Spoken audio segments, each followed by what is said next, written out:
আসলে ভাগ্য বলতে কি কিছু হয়, নাকি ভাগ্য আমাদের তৈরি করতে হয়? আমরা বলি না যে আমার ভাগ্যে নেই, আমার ভাগ্যটা এত খারাপ। অ্যাকচুয়ালি এটা কি মানে এগুলো কি ঠিক?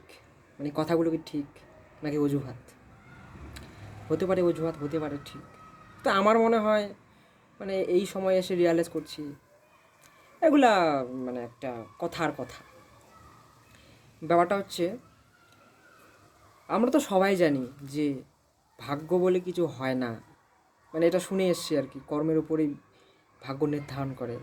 কিন্তু এটা কয়জন বিশ্বাস করেছিলাম মানে, আর কয়জন বা ভালো করে বুঝেছিলাম ব্যাপারটা অ্যাকচুয়ালি কী? আর বুঝবো বা কেন, তখন তো সেই পরিস্থিতি আসে নাই না। এটাই, ভাগ্য বলে কিছু হয় না। ভাগ্য আমাদের তৈরি করতে হবে, নিজের কর্মেই বিশ্বাস করতে হবে। আমি মনে হয় বিশাল কর্ম করছি এখন, মানে এমন কথা বলতেছি। তো তারপরেও আর কি, ঠিক আছে। এটাই মোদ্দা কথা হচ্ছে যে আমার ভাগ্য নাও খুলতে পারে, তাই না?